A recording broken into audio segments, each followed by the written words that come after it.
He is no stranger to the stage. A champion, a natural athlete, and now a future doctor. But this year, it's different. For the first time, he steps onto the KG Classic stage, bringing years of discipline, countless of victories, and the same hunger that fueled him from the start. This is his road to KG Classic.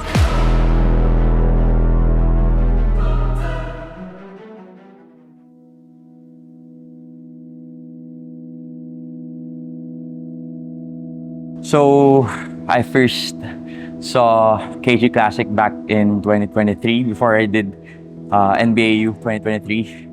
And that time, doon ko talaga nakita kung ano yung standard, kumbaga, when it comes sa isang bodybuilding show.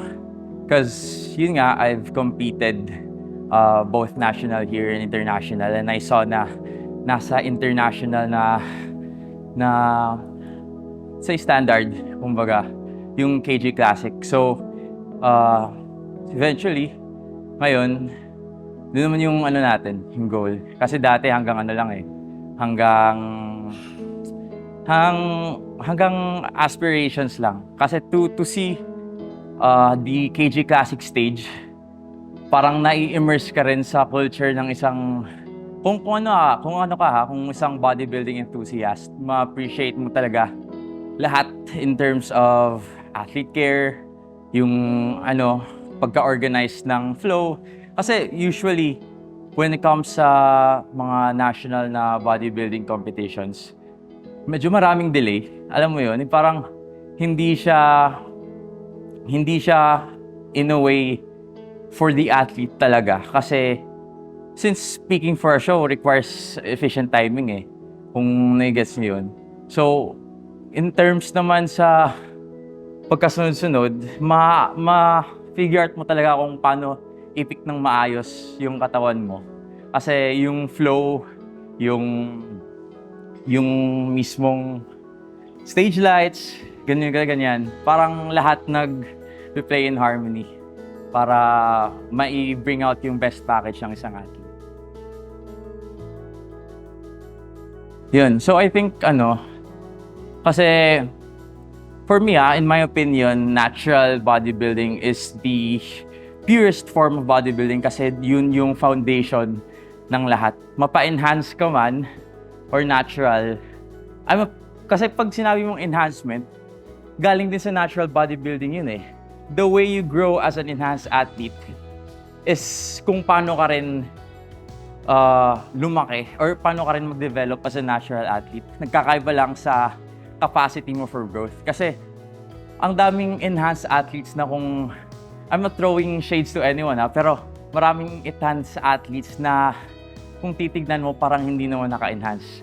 That's because yung foundation nila as a bodybuilder per se is driven not by the work ethic of a bodybuilder talaga, but because mas naengganyo sila sa fast-paced na results, kumbaga. So parang since they took the shorter route, hindi nila masyado na-develop yung basics, yung foundation ng bodybuilding mismo, which is yung work ethic sa training, sa meal plan, sa nutrition, etc. Kaya minsan, mapapansin mo na hindi masyado ganun ka-develop yun kasi parang umaasa sila sa let's say, performance enhancement nga, imbis na inail nila yung basics, which is what natural bodybuilding is all about. Yun talaga yung parang punot-dulot ng lahat.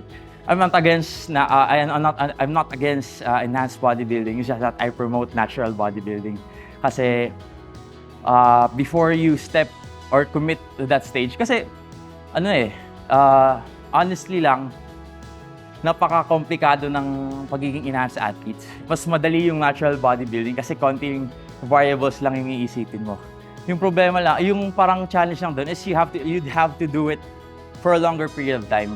Which for me naman is parang given na yun, since if you really want to be a bodybuilder, 24/7 hindi ka bodybuilder Alam mo yun, dapat maging part na siya ng lifestyle mo kasi bodybuilding is not just it doesn't go by a season. It does bring out the best in you as a bodybuilder itself.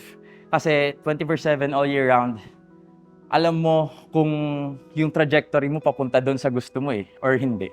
So, yun. Kaya Natural is about parang you believe in yourself na you don't need any assistance, exogenous assistance to bring out the best version of yourself. Kasi kaya naturally kasi when I competed in Taiwan, akala ko dati nasa pinnacle of my natural physique na yung na-attain ko, kaso hindi. Sobrang layo ng standard ng natural bodybuilding sa labas na kung enhance ka man tapos makita mo yun, regret ka talaga. Sasabihin mo, sana hindi na lang ako nag-enhance kasi sana naging patient na lang ako. Kasi kung makikita mo doon, in terms of conditioning, size, hindi nagkakalayo sa enhance na bodybuilder.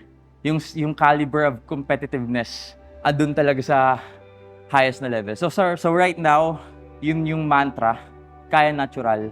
Kasi you can look good, you can look freaky, while just using your own natural potential. And then the mental drive, then the perseverance para gawin lahat, whatever means necessary to reach that stage.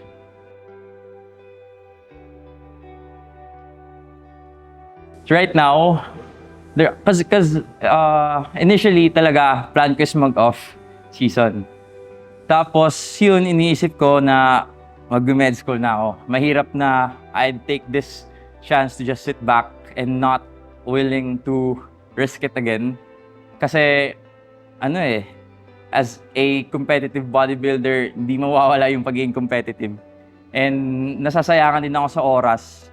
Kasi if I were to sit this out right now, then wait for another 4 years to compete again, parang hindi ko kakayanin hindi ko sure kung guilt, pero parang what if binigay ko na to ngayon? So what if nirisk ko na ulit? What if nag-compete ulit ako? So yun, I decided na to give it another shot this year and to be on that stage again before I hang it out for a while for med school.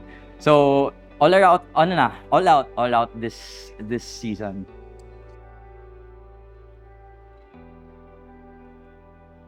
Hindi ko siya, I don't know one word. Pwede ba one phrase? Sure. Against all odds. Kasi as a natural bodybuilder, parang all the odds are against you. As a natural bodybuilder, as someone who prioritizes academics na rin, tapos may coaching pa ako on the side, lahat-lahat.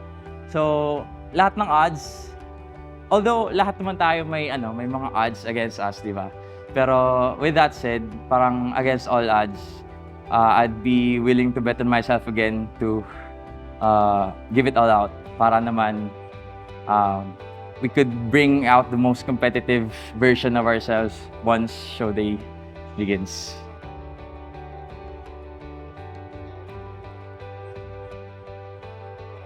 Siguro, I'd want to show na your capabilities should not be limited by your doubts.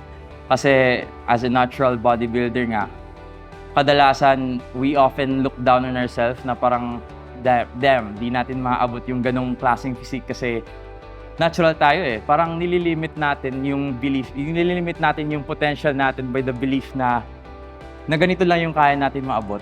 Which in fact is maling-mali kasi we're more than capable of doing something na we could bring out the best within us. So yun, it's not just about the competitiveness between our peers, pero the competitive drive na para i-cultivate natin kung ano yung kaya nating isagad sa sarili natin. Kasi at the end of the day, it's you versus you. So, yun. Rise beyond limitations. Yun yung gusto kong iparating. A champion's journey doesn't stop when the trophies come. It keeps going. To new stages, new challenges, and new dreams.